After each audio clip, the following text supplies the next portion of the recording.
আমার কাছে মনে হয় আমিষ থেকে নিরামিষ রান্নায় বেশি ঝামেলা। নিরামিষ দিনে সারাদিন কী দিয়ে কী রান্নাবান্না করব চিন্তাই পড়তে হয়। আর শুক্রবার আসলেই চিন্তা করতে হয় আমার। হ্যালো সবাই, কী অবস্থা সবার, কেমন আছেন সবাই? আমরা তো বেশ ভালো আছি। শুক্রবারের সকাল ওই 11:30টার মতন বাজে। তো দুপুরে রান্নাবান্না যা করব মোটামুটি অনেক চিন্তা ভাবনা করে গুছিয়ে নিয়েছি। তো প্রথমে হলো ওই কালিজিরা আর কাঁচামরিচ ফোড়ন দিয়ে লাল শাকটা বসিয়ে দিলাম।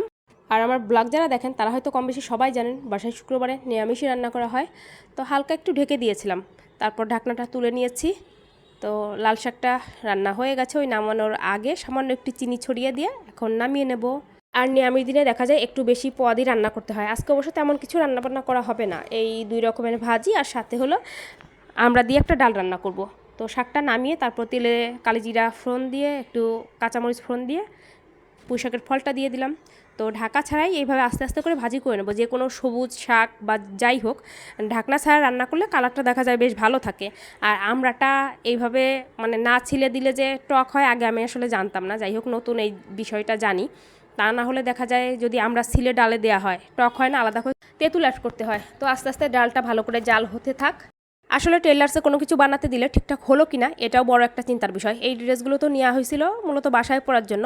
তো চট্টগ্রাম আসার পর দিয়েছিলাম বানাতে, তো নিয়েও আসা হয়েছে। তো ভাবলাম হাতে এখন একটু সময় আছে, ড্রেসগুলো একটু পরে দেখি আপনাদের সাথেও শেয়ার করি কেমন হলো। মূলত 3টা ড্রেস মূলত 3 রকমভাবেই মানে একটু আলাদা আলাদা ডিজাইনই করে বানানো হয়েছে।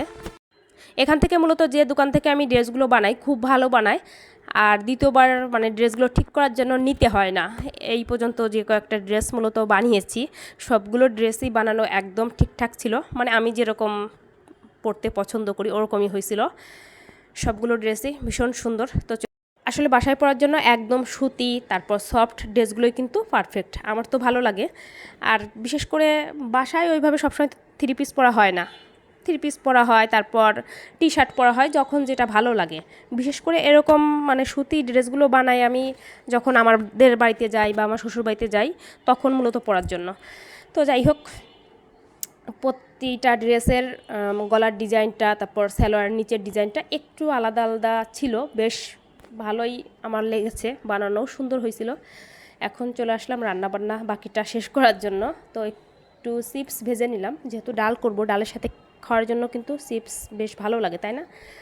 তো একটু বেশি করেই ভাজলাম। তারপর হলো এই তেলেই ডালটা সোমবার দিয়ে দেব। তো তেলে দিয়ে দেবো মানে টকের ডালটা সোমবার দেওয়ার জন্য শুকনা মরিচ আর হলো সরিষা। অনেকে দেখা যায় টকের ডাল ঝাল ছাড়াও করে, অনেকে আবার হালকা ঝাল দেয়। আমি একটু হালকা ঝাল দিয়েছি, ওই একটু চিনি দিয়ে দিলাম, মানে টক ঝাল এরকম হবে মিষ্টি। খাবার দাবার রেডি, এই ছিল আজকে আমাদের দুপুরের মেনু। সবারই খাওয়া শেষ, শুধু আমি বাকি ছিলাম। তো চলুন খাবার খেতে খেতেই বিদায় নেই। টাটা বাই বাই, সবাই ভালো থাকবেন।